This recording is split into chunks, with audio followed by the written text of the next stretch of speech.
Et si l'argent faisait réellement le bonheur? Bienvenue à tous dans le podcast Riche et Heureux, l'endroit où la richesse et le bonheur se rencontrent pour créer la vie que l'on mérite. Je m'appelle Aurélie et c'est là mon objectif, atteindre la liberté financière et vivre ma best life. Mais pas toute seule, j'aimerais vous emmener avec moi, car être riche mais seule, c'est pas terrible. C'est pour ça que je vous invite à me rejoindre chaque lundi à 6 heures autour d'un épisode en solo ou en compagnie d'invités qui nous partagent leur parcours, leur expérience et leurs connaissances pour booster notre mindset sur l'argent et nous aider à construire notre propre liberté financière. Retrouvez-moi également sur Instagram sur le compte Riche et Heureux pour suivre les aventures du podcast ou sur mon compte Green Ice Universe pour avoir les backstage de mes aventures personnelles et professionnelles. Je vous souhaite à tous une enrichissante écoute. Bonjour à tous, bonjour Cindy, j'espère que tu vas bien. Salut Aurélie. Salut, on démarre un nouvel épisode de podcast en mode interview et c'est toi mon invité du jour. Merci d'avoir accepté mon invitation. Eh ben avec plaisir. Ça fait, on en parlait un peu en off, on s'était déjà rencontrés dans la vraie vie. Parce que d'habitude, on discute en interview sur Insta, tout ça, mais on ne s'est pas encore rencontrés dans la vraie vie. Nous, si, mais on n'arrivait plus à remettre la date. C'était ouais, il y a un peu plus d'un an lors d'un apéro IMO sur Villefranche, organisé par Alex de la team Artae Immobilier. Ouais, organisé par notre cher ami Alexandre. Et ouais, ça date d'il y a un an, je pense. Donc d'ailleurs, il s'est passé pas mal de choses depuis un an. Donc trop cool, on s'est donné des nouvelles. Et puis ce serait cool de se revoir en vrai aussi d'ailleurs. Mm, c'est vrai. Et que Alex refasse des Ouais. apéros. Que moi j'en fasse aussi. Parce qu'en vrai, on m'a déjà demandé d'organiser un petit peu des apéros avec le réseau que j'ai. Je pense que Mm. j'arrive à ramener pas mal de monde. Donc ça pourrait être intéressant, ouais. Après, c'est vrai, toi, t'es sur Lyon. Oui, je suis sur Lyon. Ouais. Mm. Et moi, c'est pour ça que j'aimais bien Villefranche, parce que ça m'évite de rentrer justement Oui, dans Lyon. tu m'étonnes. Et voilà, t'as compris. C'est pour ça que du coup, c'est après, j'ai eu d'autres projets et moins de temps à y accorder. Mais c'est vrai que quand il y a des apéros émo sur Lyon, en fait, je décline à chaque fois parce que je me vois pas. Bah Enfin, oui, oui. le trajet déjà me dure 1 heure, mais il peut vite devenir 1 heure et demie. Ouais, ouais, ouais. Bah, surtout les soirs de semaine. Voilà, Et la ville de Lyon, voilà, on connaît, ils veulent plus de voitures en presqu'île. Donc, tu vois, c'est c'est vrai. toujours galère de se garer. Donc, ouais, je comprends. Faudrait Ouais, faire c'est en... vrai. Voilà, faut refaire vers Villefranche. Ou à Mâcon, hein. Bien jusque. En vacances, c'est encore plus loin, ouais. Bah oui. Mais pourquoi pas à l'occasion, ouais.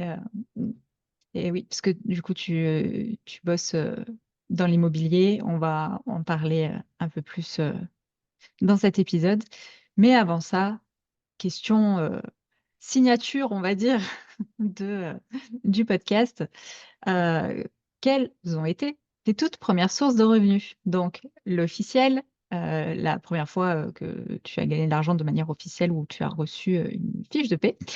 Et l'officieuse, si tu as eu des petits business cachés dans ton enfance, dis-nous tout. Eh ben, écoute, c'est une très bonne question, mais j'ai beau réfléchir, j'ai toujours eu des rémunérations officielles, on va dire. Ouais, j'ai jamais fait de business dans la cour de récré pour gagner un petit peu d'argent liquide, non, pas du tout.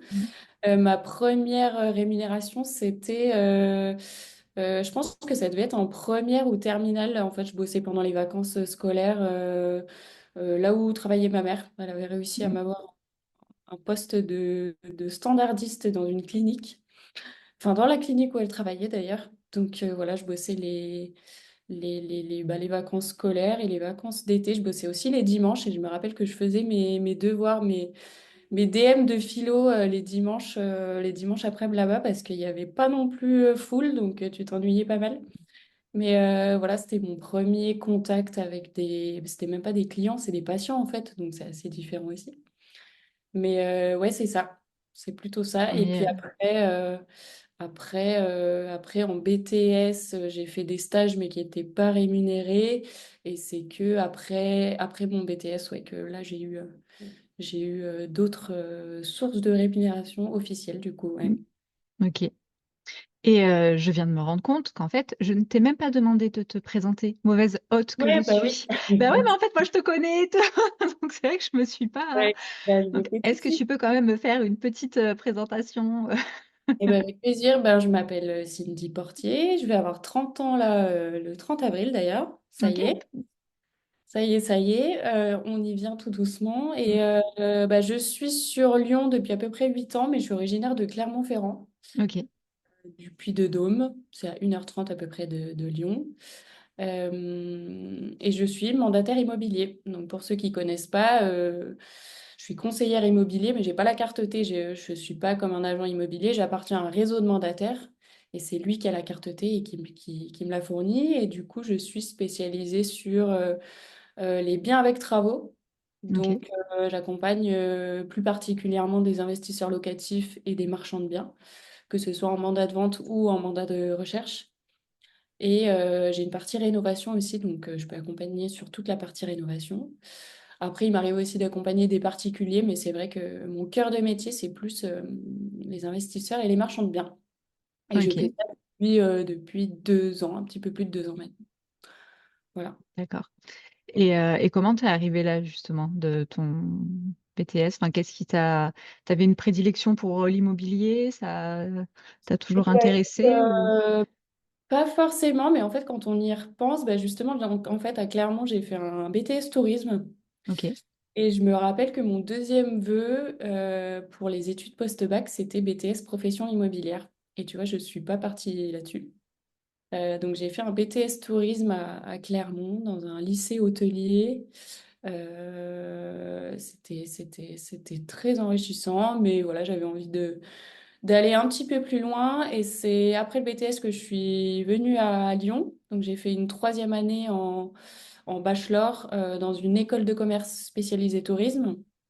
Du coup, de là, j'ai fait un petit peu plus de matières type marketing, management, finance d'entreprise, etc. Donc, plus pour des postes, pas front office du coup, mais plus des postes qui sont, voilà, je me rappelle plus comment on dit, mais quand tu es dans les services, pas directement avec le client en fait. Ouais, ouais. Alors, je connais pas du tout le nom, mais oui, effectivement, je vois ce que tu veux dire. Ouais. T'es pas à l'accueil, t'es pas... Et voilà, c'est ça. En fait, dans mon BTS, j'avais fait beaucoup de postes dans des agences de voyage en relation directe avec le client et je trouvais que c'était pas assez. Enfin, j'aimais beaucoup, mais c'était pas assez intéressant. J'avais envie de rentrer un peu plus en détail voilà, dans la gestion de projet, comprendre un petit peu plus voilà, l'envers du décor, on va Ouais, dire. la machinerie, comment tout ça fonctionne. Ouais. Et du coup, donc je suis partie à Lyon. J'avais aussi envie, je pense, de vivre dans une plus grande ville que Clermont-Ferrand, parce que honnêtement, là pour le moment, je ne reviendrai pas vivre à Clermont. Tu vois, je trouve que tu fais quand même vite le tour, même si c'est une très jolie ville, surtout les alentours avec les volcans d'Auvergne. Tu peux faire pas mal de rando si tu aimes la nature et tout, c'est cool. Mais voilà, j'avais envie d'un petit peu plus, quoi. Donc, je suis venue à Lyon, et à la fin de cette année-là, j'ai fait un stage de 6 mois dans une agence de voyage à Marrakech. Ok. Euh, donc là, c'était cool. Bah, je voyais vraiment le côté tourisme, en fait, parce que moi, ce que j'avais envie, c'était de voyager. Mais en fait, ouais, quand tu fais juste un BTS tourisme, bah, tu es à l'accueil d'un office de tourisme ou dans une agence de voyage. Voilà, ça m'intéressait pas plus que ça, quoi. Et après ça, donc trop enrichissant, j'aime trop, j'ai trop aimé le Maroc, j'ai rencontré des gens super cool. Et même à Lyon, bah, ça m'a ouvert un petit peu l'esprit sur pas mal de choses aussi. Et j'ai rencontré des gens hyper intéressants aussi. Et du coup, ça m'a donné envie d'un peu plus voyager. Donc là, j'ai fait une année sabbatique. Et là, j'ai fait pas mal de petits boulots, justement. Je suis revenue à Clermont. J'ai travaillé au McDo. Donc, ton année sabbatique, tu l'as fait à Clermont? Entre, ouais, entre mon Ok. bachelor et mon master, du coup. En Mais fait, t'es pas partie à l'étranger. Enfin, c'est ça que je voulais dire. T'es bah, si resté. justement, alors en fait, j'ai fait un road trip en Europe de 3 mois. Ok. Et du coup, j'ai un petit peu bossé avant à Clermont, effectivement, pour mettre de l'argent de côté Ouais. et pour pouvoir partir, quoi. Ok. Mais voilà, donc là, j'ai bossé au McDo, ouais, en tant qu'équipière McDo. J'ai fait aussi pas mal d'autres boulots, des inventaires, j'ai bossé dans une blanchisserie. Ça, Mhm. c'était horrible, vraiment. Vraiment, vraiment, les horaires étaient vraiment durs. J'ai tenu 2 semaines, je pense. Donc voilà, mais en tout cas, j'ai réussi à mettre pas mal de côté et je suis partie avec une amie à moi en road trip pendant 3 mois. On a fait 12 pays en 3 mois, ouais, autour Ah de ouais. l'Europe. Donc c'était cool. Ouais, c'était pas mal. On avait fait un petit itinéraire en partant de... la première étape, c'était Bruxelles. On est remonté Amsterdam, Copenhague, etc. Après, on est Mhm. été à Berlin. On est revenu vers l'Est et on a fini par la Grèce, l'Albanie et l'Italie.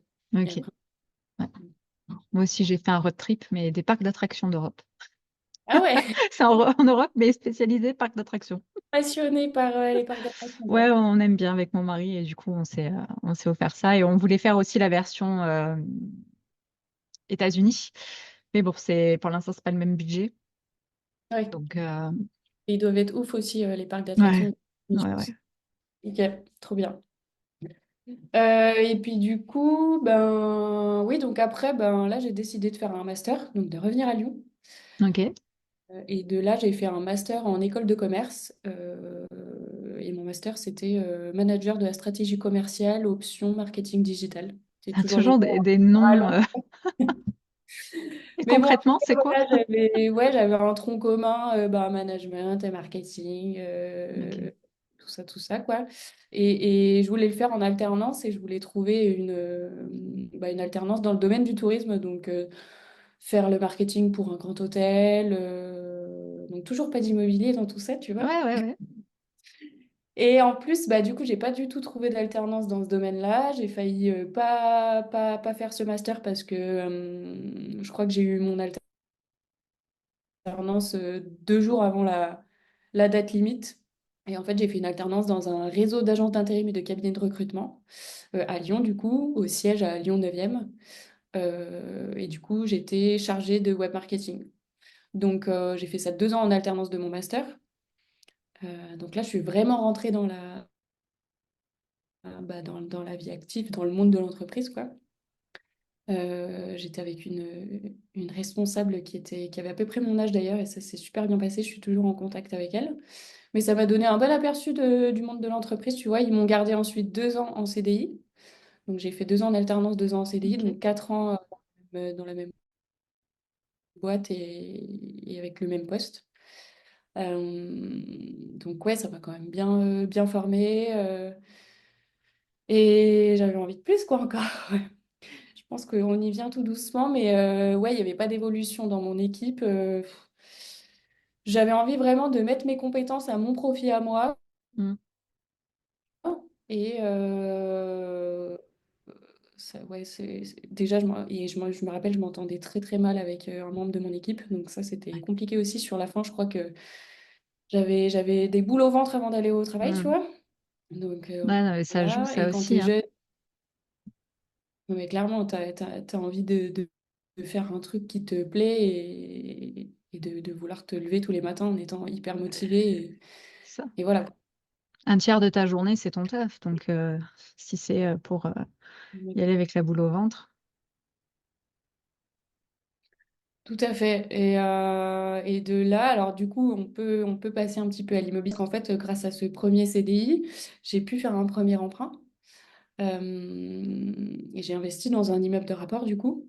Mais avant ça, je m'étais formée, j'avais pris une formation sur l'investissement immobilier, bah, celle de Christopher Langen d'ailleurs, et c'était Mhm. pendant la période Covid. Je pense qu'il y a pas mal Ok. de monde qui se sont intéressés à des domaines différents pendant cette période-là. Et justement, pourquoi tu t'es dit, je vais faire une formation en immobilier, je vais acheter un immeuble, je vais. Bah, écoute, alors moi, mon point de démarrage, on va dire, c'est mon meilleur ami qui est à Clermont, qui s'était intéressé à ça avant moi et qui m'a dit, mais il y a d'autres possibilités de faire de l'argent que de te tuer au travail, Mm. etc. Et des choses un peu plus passionnantes. Puis toi, tu as l'air d'avoir un esprit assez entrepreneurial, assez à vouloir te débrouiller par toi-même aussi. Et moi, l'immobilier, voilà, ça m'avait toujours intéressé, hein. Même, je me rappelle quand j'étais jeune, je regardais pas mal d'émissions télé sur, tu sais, les villas dans C'est, le sud. c'est déco. Je sais plus ce que c'était, oui, mais oui, de Valérie Damido, etc. J'aimais beaucoup aussi, hein. Et du coup, voilà, mon pote m'a dit, ben, vas-y, fais la formation. En plus, tu as du temps. Donc, j'étais en chômage partiel. Mm. Voilà, j'avais pas besoin de travailler. J'ai fait la formation en 2 secondes. Franchement, j'avais grave de temps, donc je l'ai poncé. Et j'ai investi dans un immeuble de rapport à 1 heure de route de Clermont-Ferrand, à Ambert. Je sais pas si tu vois où c'est entre Saint-Étienne et Clermont. Le nom me dit, enfin, j'ai déjà entendu le nom, mais après, La Fourme d'Ambert, peut-être que tu ouais, connais. peut-être.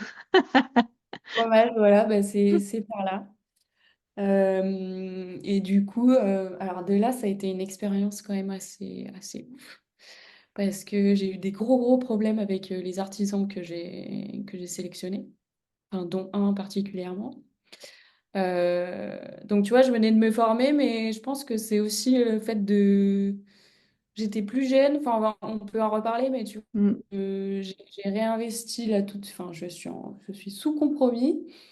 Et j'ai mis du temps à y aller, à dire oui, et de peur de te tromper. Il faut que tout soit aligné C'est pour que tu ça. signes, etc. Alors que quand tu viens de finir la formation et que Enfin, j'étais déter et je voulais y aller Mm. direct et j'ai fait plein d'erreurs, en fait.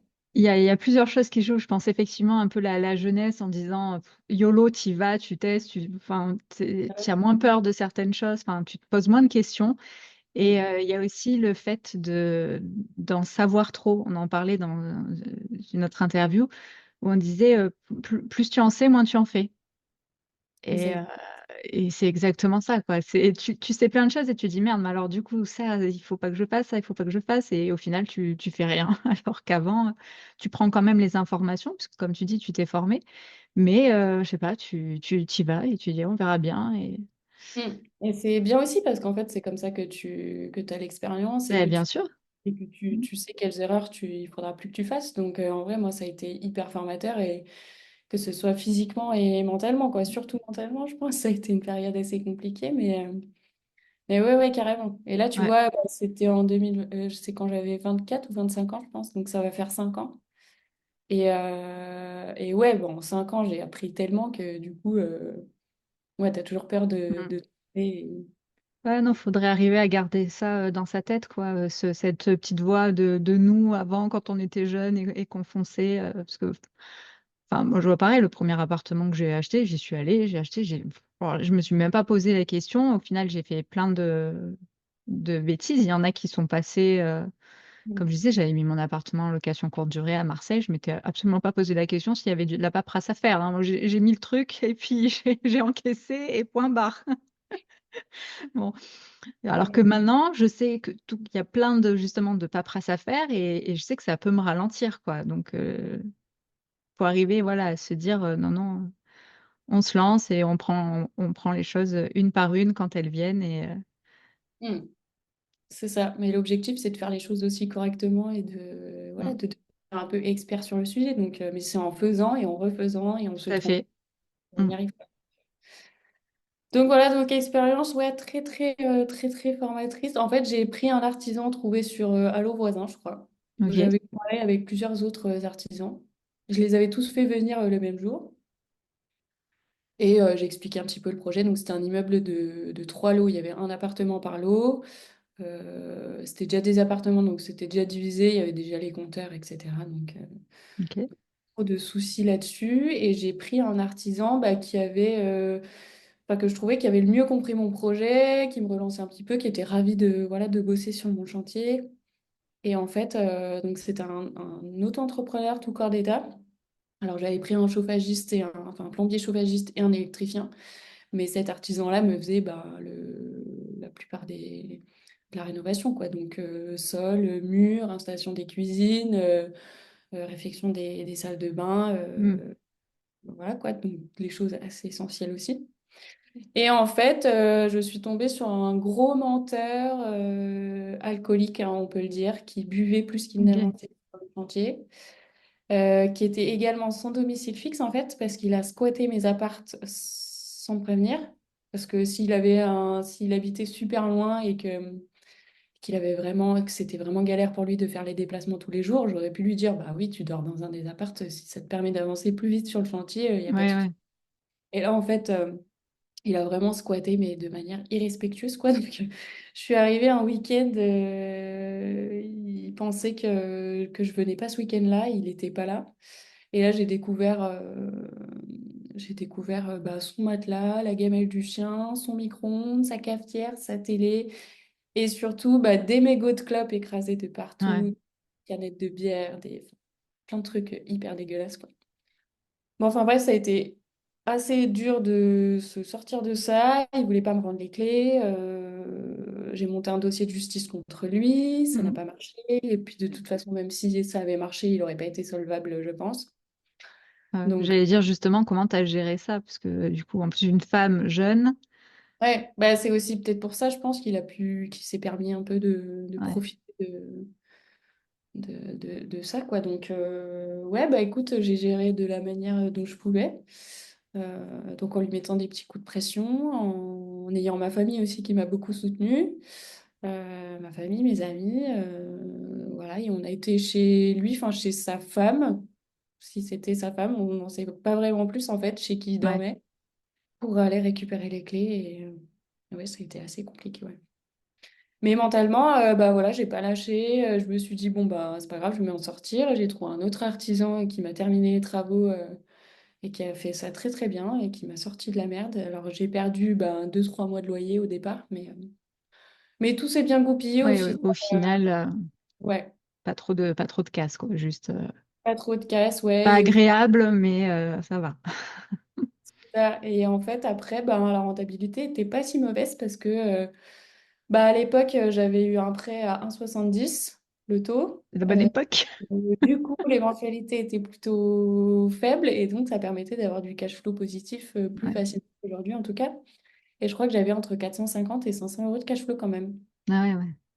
Donc oui, alors effectivement, c'était une ville moyenne, hein, il y a 6 000 habitants. Donc tu as plus le côté rentable et moins le côté Hmm. patrimonial. Oui, mais bon, c'est Mais quand tu c'était débutes. un petit peu l'objectif que j'avais. Je voulais pas faire une plus-value à la revente et d'ailleurs, là, je l'ai revendu et j'ai même perdu un peu d'argent.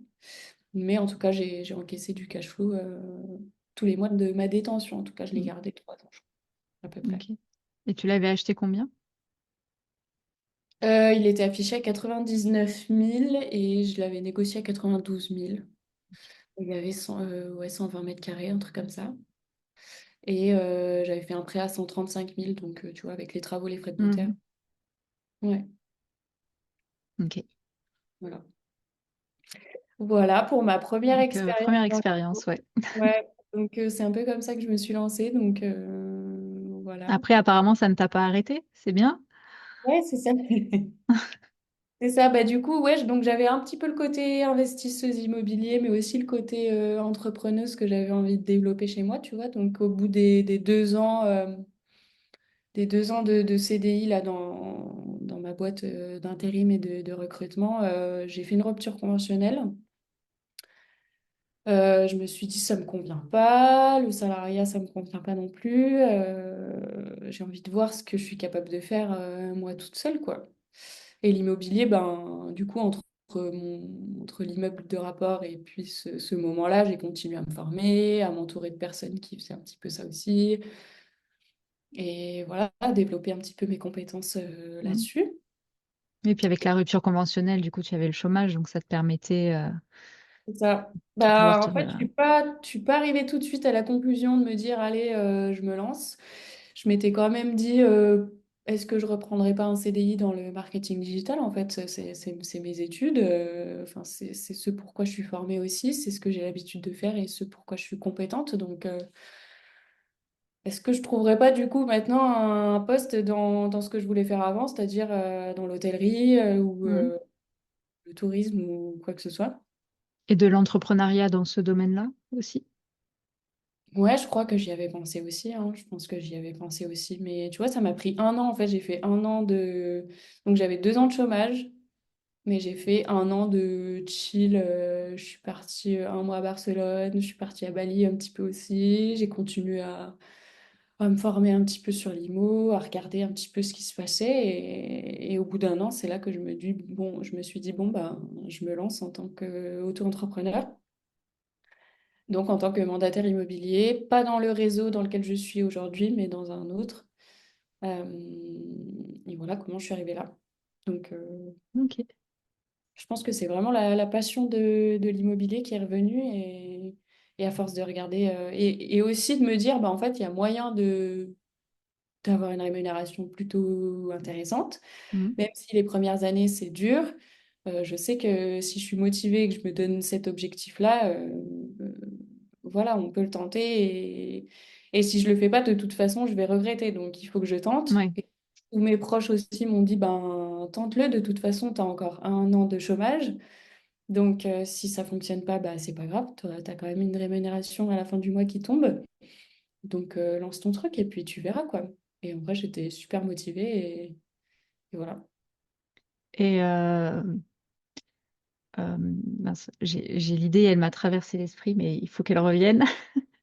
J'allais dire, tu te lances en tant que mandataire donc immobilier, mais au final, tu n'as fait qu'un seul investissement. Tu n'as pas de formation là-dedans. Bon. Tu n'as pas Bah, eu un... non, ouais, t'as pas forcément besoin en tant que mandataire, t'as pas forcément besoin si je veux la carte T, il aurait fallu que j'ai un BTS profession immobilière. Mais d'ailleurs, là, je peux même la demander parce que si tu as un bac+5 dans des domaines commerciaux, Hmm, tu peux la demander. ok. Et quand tu arrives en tant que mandataire IMO, tu as une formation en fait. Donc, n'importe qui peut devenir mandataire, hein. Ton Oui, bah, boucher. c'était la période justement Ouais, post-Covid où tout le monde, le coiffeur, tout le monde faisait ça et que maintenant que les taux sont remontés, on voit les vrais bosseurs et ceux qui savent ce qu'ils font puisque les autres, ben, ils ont arrêté. ouais. Non, mais carrément, j'ai deux, trois agents immobiliers avec qui je bosse régulièrement qui m'ont dit, mais t'as pas connu la période. Enfin, moi, je l'ai pas connu la période où les taux étaient bas et où tout se vendait super cher. Ils m'ont dit, mais j'avais l'impression de même pas travailler ou de mal faire mon travail parce qu'en fait, j'accompagnais même pas les vendeurs et les acheteurs et même les investisseurs. Il y en avait qui me disaient, mais je suis prête à te payer pour visiter en premier et faire une offre. Et faire une offre en fait. Ouais. Donc c'était assez indécent et effectivement, je pense qu'il y en a pas mal qui sont bah, qui ont pas tenu quoi. Mm. Professionnels qui ont pas tenu, mais ouais, donc j'ai juste eu une petite formation au début. Alors moi j'étais rentrée dans le réseau Aloha qui est pas très connu. Et en fait, je me suis très très bien entendue avec le coach formateur qui s'appelait Ok. Vincent. Et je me suis dit que bah, j'allais être bien accompagnée, parce que du coup, bah, effectivement, je ne connaissais pas du tout le métier. Et d'ailleurs, il est parti, donc moi je suis rentrée en octobre de 2023, et Vincent est parti en décembre-janvier. Donc je me suis retrouvée un petit peu toute seule, parce qu'il n'a pas vraiment été remplacé. Et ça a été un peu plus compliqué d'ailleurs à cette période-là. Enfin, le début a été hyper dur en vrai. Je me suis remise en question juste avant l'été, là, donc ça faisait 6 mois que j'avais commencé, je me suis pas mal remise en question parce que j'y arrivais pas, hein. Enfin, j'avais deux, trois trucs, mais en fait, justement, quand tu fais une formation de conseillère IMO, bah, tu as les trucs classiques. Alors, il faut que tu sélectionnes un secteur autour de chez toi, 5 km autour de chez toi, que tu fasses des flyers, c'est que tu ailles les distribuer dans les boîtes aux lettres, que tu ailles te faire connaître auprès des commerces, voilà, que tu fasses de la prospection téléphonique, de la pige, on appelle ça. Mm. Donc, appeler les particuliers qui ont mis des annonces sur le Bon Coin et qui mettent bien dans leur description, pas Ne d'agent. pas, oui, ça m'a fait Dans la tilt quand tu formation, l'as ils dit. te disent bien Je que comprends mieux maintenant pourquoi ils écrivent ça. ah ouais, mais en fait, pour récupérer des mandats, c'est un peu la manière la plus rapide, on va dire.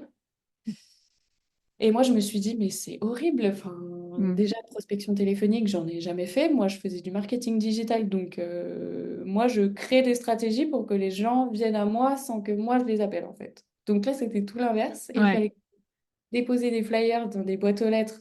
Donc déjà, rentrer dans des copropriétés à Lyon, c'est pas possible, à part si tu sonnes à Mm. l'interphone de tout le monde. T'attends que quelqu'un rentre et hop, tu t'enquilles. Ouais, et je me sentais vraiment mal de faire ça et je voyais qu'il n'y avait pas forcément de retombées. Je suis pas du tout connue dans le monde de l'immobilier, surtout dans mon quartier. Je démarre tout juste, Mm. ouais, c'était assez compliqué. Et de là, ben, à l'été, du coup, l'été 2024. Non. En fait, je t'ai dit octobre 2022, mais je crois que 2023. c'était. Tu m'as dit Ouais, octobre c'était. J'ai 2023. dit octobre 2023, mais je t'ai dit c'était octobre 2022, du coup, je pense. Ouais, parce que là, ça fait 2 ans, Bon, bref, je suis toujours Le perdue temps dans passe dans vite. les dates, Oui, c'est pas grave. je pourrais pas t'aider là-dessus. Ouais.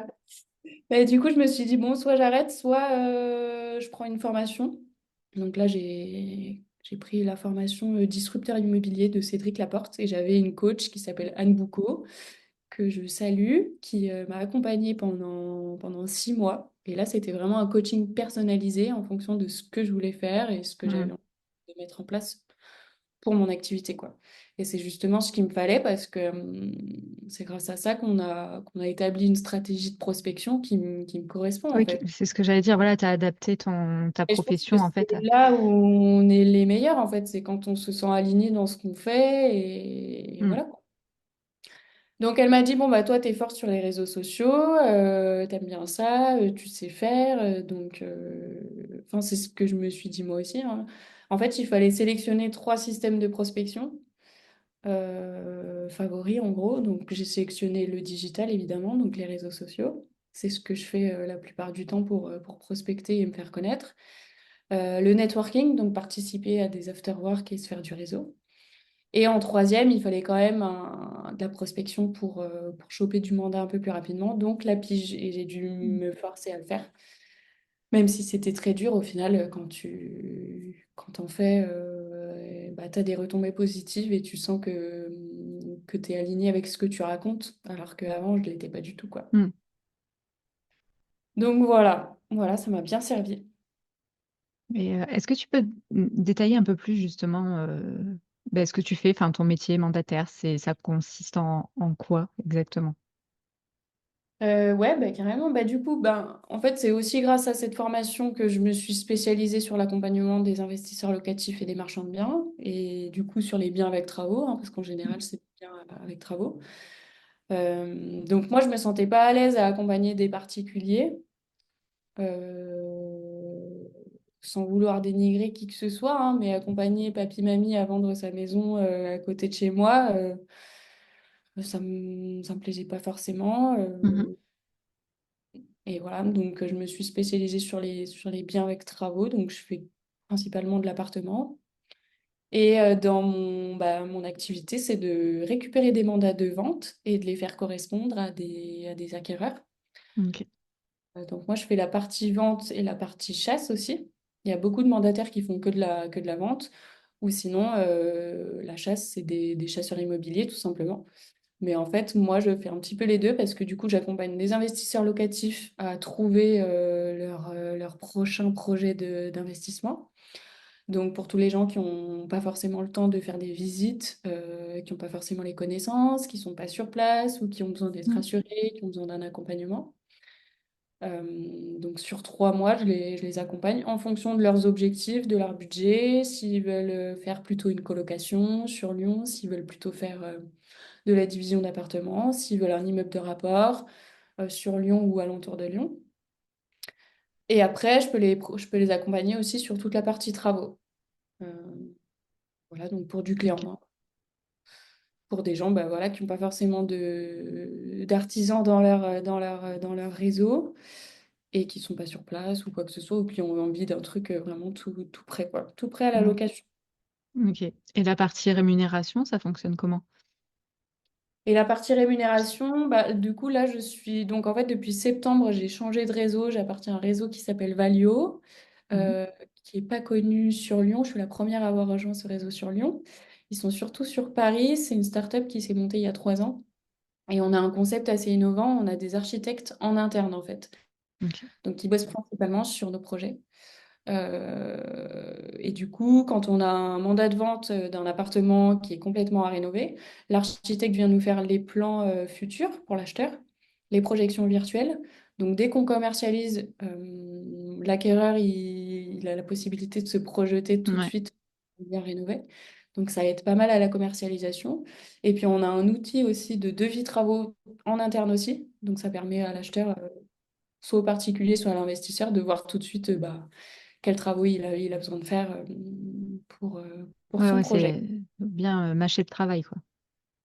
Oui, et du coup, ça aide pas mal. Et, parce qu'en fait, ce qui rebute un petit peu les gens sur des biens avec travaux, c'est que bah, ils savent pas ce qu'il faut Ouais. faire.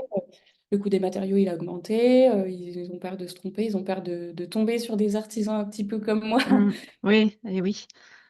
Non, puis Mais après, tu en vois, donc, plus, la finalité, au final, c'est bah, comme tu disais, enfin, de vendre, de trouver l'acquéreur du bien que vous avez. Donc, effectivement, faut mettre toutes les chances de son côté avec, mm. tu dis, pouvoir se projeter avec de la déco. Enfin, c'est les points, entre guillemets, les gros points importants, c'est ça, c'est les travaux, la déco, je me dirais même la gestion après. Je sais pas Oui, bah, si on sur, parle que de l'investissement locatif, moi, je fais toute une étude de rentabilité locative aussi. Donc voilà, toujours dans l'esprit de vouloir projeter l'acheteur et qu'il puisse se positionner en toute connaissance de cause et qu'il puisse avancer dans son projet, quoi. Mm.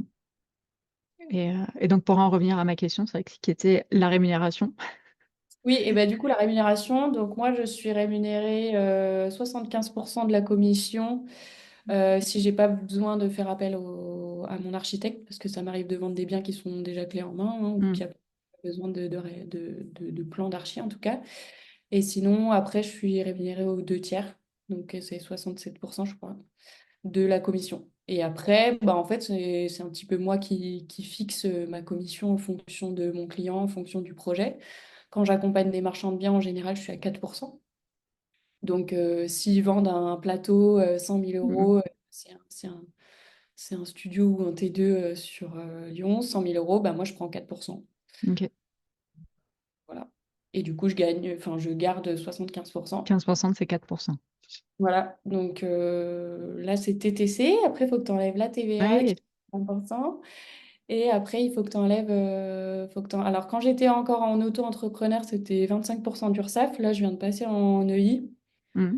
Ça va être ma première année. Je ne sais pas encore trop combien je vais devoir payer de cotisations, etc. Mais voilà, donc t'enlever 25% à mon réseau, 20% de TVA et 25% d'URSSAF. Donc, il te reste moins de Ouais. la moitié. Mm. Et est arrivé à te... Enfin, tu étais encore au chômage, non, quand tu as lancé ça, Bah, la donc ça première te année, ouais, permet j'étais d'aider, encore au mais... chômage et heureusement que j'étais encore au chômage parce que effectivement, tu mets déjà très très longtemps à avoir un premier mandat de vente, à avoir la confiance des Mm. vendeurs et à savoir vendre, quoi. Donc, c'est que une fois que j'ai vraiment établi toute ma stratégie autour de l'investissement locatif, marchand de biens, biens avec travaux, donc là, j'ai vraiment poussé ma communication. Je me suis mis à publier sur LinkedIn Mm. presque tous les jours. Moi, je pense que c'était tous les jours. Sur Instagram aussi. Sur Instagram, ça devait être 3 fois par semaine. Une newsletter une fois par mois. Mm. Participation à des after-work 1 à 2 fois par mois. J'essayais minimum une fois. Et après, je faisais de la prospection téléphonique, mais en ciblant vraiment bah, des biens avec travaux sur lesquels je pouvais avoir un discours clair et qui correspond avec Mm. ce dont ils ont besoin, en fait. Et là, tout de suite, c'était beaucoup plus clair. Et petit à petit, bah, je me suis fait ma visibilité autour de cette niche-là. Et en plus, c'est ce qui me passionne. Donc, en fait, c'est ça qui est trop bien. Parce que du coup, bah, j'ai pas l'impression de bosser, quoi. Ouais. Et voilà. Et de là, bah, ça a commencé à plutôt bien marcher, ouais.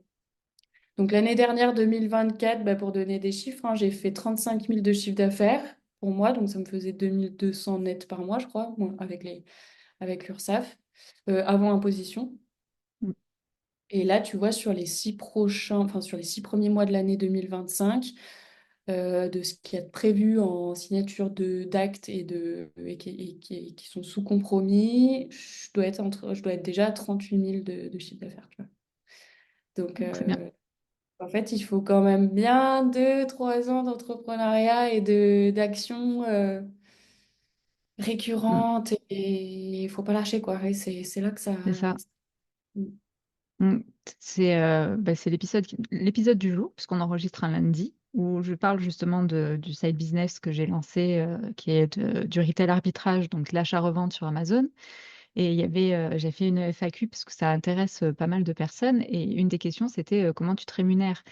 Je disais, mais enfin, est-ce qu'on peut se rémunérer même partiellement, rapidement? Et en fait, je disais, mais l'entrepreneuriat, les premières années, tu te rémunères Ah, pas.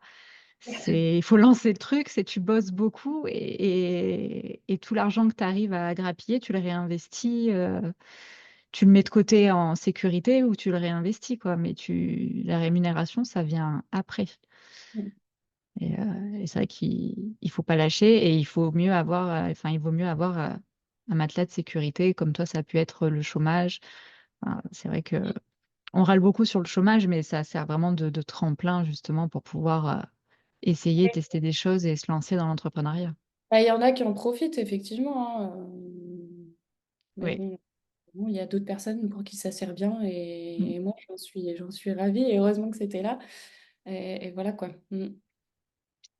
Et donc, du coup, maintenant, tu n'as plus le chômage, tu te rémunères via ton entreprise Ouais. Ah. et tu as d'autres sources de revenus. Oui, alors d'autres sources de revenus, pas forcément, mais ouais, bah, tu vois, j'ai un compte titre et un PEA sur lesquels j'investis assez régulièrement, mais sur des actions à dividendes, donc tu sais, je touche Mm. pas, et puis voilà. J'avais eu une période crypto aussi, bah, pendant ma première année de chômage, là, je pense que je testais un peu tout, tu vois, et je me formais à plein de trucs, donc enfin, je me formais à la bourse, la crypto, à plein Mm. de choses voilà, qui permettent de développer des revenus passifs, hein, c'était un peu ça l'objectif. Donc ouais, j'ai de la crypto, mais que j'ai pas touché depuis très longtemps. Je sais même pas si j'ai encore Faut pas regarder en ce moment. mes accès. Ouais. Et c'est tout. Et puis là, ben, comme je te disais, ça y est, j'ai signé le compromis pour réinvestir enfin dans un projet d'investissement locatif parce que j'ai revendu mon immeuble Oui, il y a parce un an que et demi à peu près. mm, Ouais, parce que du coup, bah, de Lyon, c'était quand même 2 heures de route et je sais pas, d'avoir un immeuble de rapport dans une ville moyenne comme Ambert, même si c'était rentable, ça me convenait pas. En fait, je pense que je cherche toujours à être un petit peu alignée avec ce dont j'ai c'est ce que envie, j'allais dire, avec quelque chose qui te plaît, ouais, les qui a du connaissances sens que j'ai pour toi. développées et des choses qui ont du sens, quoi, ouais. Mm. Et du coup, je l'ai revendu, donc j'ai dû perdre, ouais, je pense que j'ai perdu 5 000 € avec, si on comptabilise les travaux, etc. Et là, j'achète un plateau de 30 mètres carrés et je vais faire de la location courte durée, comme toi à Porto. C'est ça.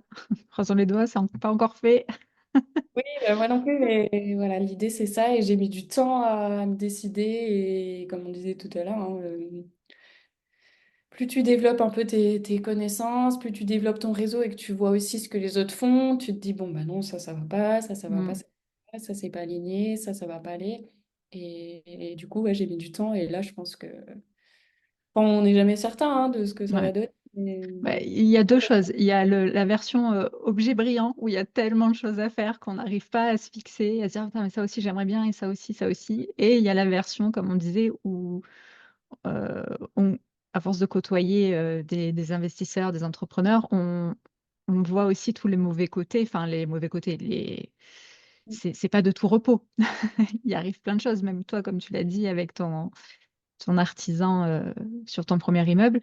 Et ça décourage pas mal aussi, quoi. Du coup, tu y réfléchis à deux fois pour pas Claire. que, pour pas que ça t'arrive, même s'il y arrivera toujours des choses. Et comme on disait, il faut qu'il arrive des choses pour apprendre et avancer.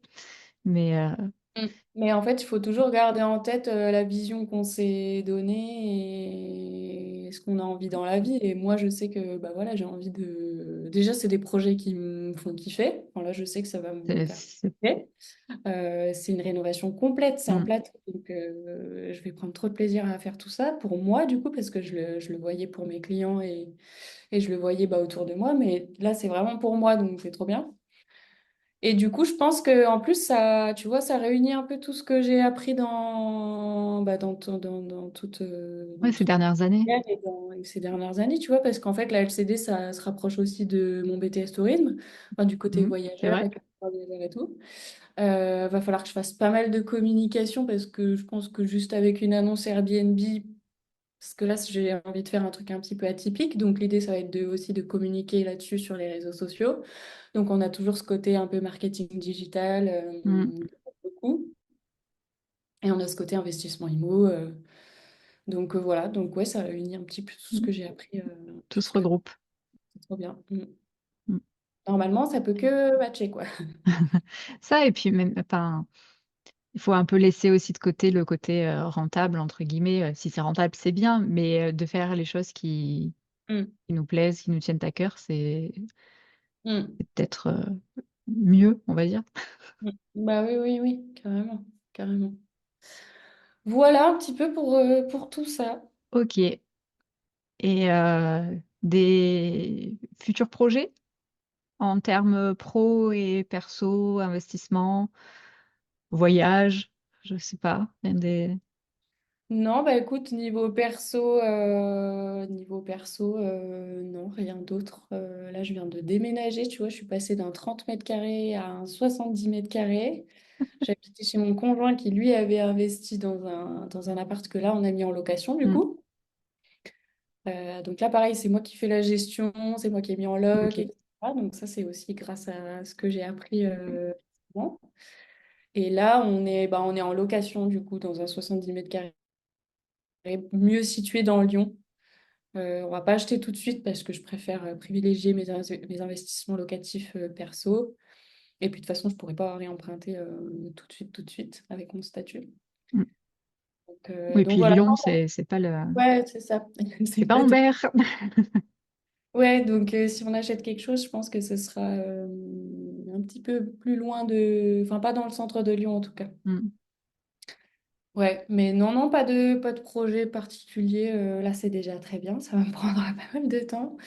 Jusqu'à le milieu, voire septembre, je pense. Donc voilà, c'est des beaux projets déjà. Ouais. Ton investissement locatif, du coup, et, euh, et puis ton taf. Bah ouais, D'essayer de doubler un peu ce chiffre, c'est encore mon c'est déjà bien activité. parti. Mm, Hmm. c'est ça. Ok. Et on en a déjà un peu parlé là dans cet épisode en disant d'être aligné avec ce qu'on fait, de faire ce qui nous plaît. Et il y a une question que je pose aussi, c'est en rapport avec le nom de mon podcast, Riche et heureux. Mhm. Pour toi, ça t'inspire quoi, ces deux mots? Ben écoute, ouais, on en a déjà pas mal parlé, mais pour moi, être riche, c'est pas forcément que lié à l'argent, hein. L'argent, ça va être le moyen d'eux, mais ça va pas être une finalité, je pense. Et on en recherche tous, mais on en recherche tous pour avoir plus de confort, pour avoir plus de temps, pour avoir plus de liberté, pouvoir profiter de ses proches. Et malheureusement, dans notre société, on peut pas faire autrement que si on n'a pas des revenus Hmm. importants, quoi. Donc, ouais. Je sais. D'ailleurs, on m'avait parlé d'une histoire assez cool. Est-ce que tu connais l'histoire du pêcheur mexicain? Alors, je vais dire non. Mais tu la connais? Non? Non, enfin, peut-être, mais D'ailleurs, c'était sous un de mes posts LinkedIn. Et je sais plus de quoi je parlais. Il y a un monsieur qui m'a dit, bah, va voir l'histoire du pêcheur mexicain. Et donc, je tape pêcheur mexicain sur YouTube. Et en fait, c'est un humoriste anglais d'ailleurs qui raconte cette histoire. Et donc, c'est un Américain qui part en vacances au Mexique et qui rencontre un pêcheur sur la plage et qui lui dit, mais qu'est-ce que tu fais de tes journées en fait? Et du coup, le pêcheur lui dit, ben, moi, je me lève assez tôt, je vais pêcher le matin. Et puis à 10-11 heures, j'ai terminé mon travail, je fais à manger, je profite de ma femme, je joue avec mes enfants. L'après-midi, je fais la sieste avec ma femme et le soir, je me repose. Et puis le lendemain, ça recommence, quoi. Et l'Américain lui dit, mais pourquoi tu rachèterais pas un deuxième bateau pour aller pêcher encore plus et être encore plus productif et pouvoir vendre encore plus de poissons et tu serais encore plus rémunéré, quoi, du coup. Ben oui, mais pourquoi je ferais ça? Bah je sais pas, parce qu'après, ton entreprise, elle va grave se développer. Tu pourrais même vendre des poissons jusqu'aux États-Unis et voilà quoi. Oui, mais après, à la retraite, qu'est-ce que je ferais? Le pêcheur lui dit, et l'Américain lui dit, bah après, à la retraite, tu pourras bah, profiter de tes enfants, faire la sieste avec ta femme, etc.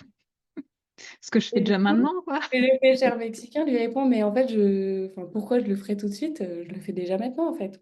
Mm, Et du coup, je trouve cette histoire hyper cool et hyper inspirante. Et c'est ce qu'on recherche tous. Mais malheureusement, nous, on vit pas sur une petite plage au bord du Mexique, enfin, sur Au une petite Mexique. île du Mexique. Et on peut pas se permettre de rien faire comme ça, quoi. On a besoin justement de notre société et surtout en France de développer des revenus un petit peu plus importants. Et voilà, quoi. Mm, Donc, ouais, il faut travailler et ça fonctionne, en tout cas, si on est passionné et si on fait des choses qui sont alignées avec nos valeurs. ok. Est-ce qu'on peut prendre ça pour le mot de la fin, ta Oui, petite je pense histoire? Ouais. que... À moins que tu en aies une autre à nous raconter, hein. Je t'écoute. Non, non, non, non, rien d'autre. En vrai, quand on est passionné, je pense que voilà, on n'a plus de mal à se lever le matin et voilà. Mm. Trouver les choses qui nous passionnent, faire les choses avec le cœur. C'est ça. Et ça va tout seul après normalement et on développe des revenus ouais, qui permettent bah, plus de confort en fait, hein. Ça nous permet de vivre dans des endroits inspirants, de mieux manger aussi parce qu'en vrai, ça coûte cher de bien manger, on le sait. De pouvoir partir en vacances, de découvrir des endroits et c'est ça qui nous nourrissent aussi et qui nous rend heureux en fait, je Mm, pense. Et de pouvoir profiter de ses proches, ça c'est hyper important aussi, je pense. Mais il faut avoir du temps, il ne faut pas bosser non plus comme un acharné. Moi, si j'ai aussi choisi le statut d'indépendante, c'est pour adapter un petit peu mes horaires, pouvoir partir en week-end quand je le veux, même si c'est dès le vendredi matin, ou alors pouvoir travailler dans un coworking à Marseille ou à Paris parce que je vais voir des amis qui sont là-bas. Bah voilà, je programme pas de visite sur ces jours-là, mais en tout cas, je sais que je suis dispo aussi au téléphone. Et c'est aussi ça la force d'être indépendant, quoi. mm. Ok. Ben écoute, merci beaucoup pour cet Bah, écoute, échange. merci à toi, Aurélie. C'était très cool. Va falloir qu'on se trouve un autre apéro réseautage IMO pour se revoir. Je vais appeler Alex. De toute façon, il faudrait déjà que je l'invite aussi à participer. Ça fait un moment que j'y pense et je l'ai toujours pas Eh oui, appelé. il avait plein de choses à te dire. Et pour la petite anecdote, j'achète un plateau que lui a. En fait, c'était le dernier des plateaux qu'il avait avec son opération de marque. D'accord. Ok, je vois la ville, du coup, il me semble. Voilà. Donc, ouais. Et j'ai vu passer les posts, Mais effectivement. c'est aussi ça enfin, c'est le réseau qui m'a permis de voir ça, quoi. Parce Ouais, qu'il n'a pas mis d'annonce ou quoi que ce soit. Là, pour le coup, j'ai pas cherché mm, sur le coin comme un investisseur ferait de manière classique, mais du coup, d'être dans le monde de l'IMO, ben, ouais. c'est quoi. Mais c'est vrai que ça, c'est vraiment quelque chose à ne pas sous-estimer. Mm. Moi, je vois là, c'est vrai que cette année, j'en fais beaucoup moins, quasi pas, parce que c'est pas mon objectif, mais ça l'a été sur les 2, 3 dernières années de justement créer ce réseau. Et là, je vois aujourd'hui, j'ai besoin d'un truc, ben, enfin, je l'ai, entre guillemets, j'arrive, je trouve quelqu'un qui peut m'aider. Et c'est vrai que, enfin, voilà, c'est vraiment quelque chose à ne pas sous-estimer, ça, Ah non, mais le c'est hyper pouvoir puissant, de vraiment. l'entourage et du réseau. Ah oui. C'est... Bah, franchement, sans ça, je pense que tu te développes pas, quoi. Mm, Puis moi, c'est bien beau, je fais des réseaux sociaux, mais en fait, l'idée, c'est de capter les personnes et après de les rencontrer aussi en vrai, de créer du lien, parce que c'est aussi le lien qui fait que oui, tu as ce projet-là et ben un autre et que tu avances, quoi. mm, Mais ouais, c'est hyper puissant le réseau, faut pas le négliger, c'est clair. c'est ça. Voilà. Donc, on va s'arrêter sur ces belles paroles. Merci Allez, encore. Et merci puis, Aurélie. bah, à bientôt. À bientôt. Salut. Bye. Et voilà, cet épisode est terminé. Merci infiniment d'avoir pris le temps de l'écouter. N'oubliez pas de vous abonner pour ne manquer aucun épisode. Et si vous avez apprécié ce que vous avez entendu, partagez-le avec votre entourage. Et n'oubliez pas que vos retours sont précieux. Alors n'hésitez pas à laisser un avis sur votre plateforme d'écoute préférée ou un commentaire sous le post Instagram de l'épisode sur le compte Riche et Heureux. Vous pouvez également me rejoindre sur mon compte Instagram personnel Green Ice Universe. Et souvenez-vous, c'est en avançant ensemble qu'on se construira la vie que l'on mérite, pleine de richesse et de bonheur. Merci encore pour votre écoute et votre soutien et je vous dis à la semaine prochaine pour un nouvel épisode. Bye!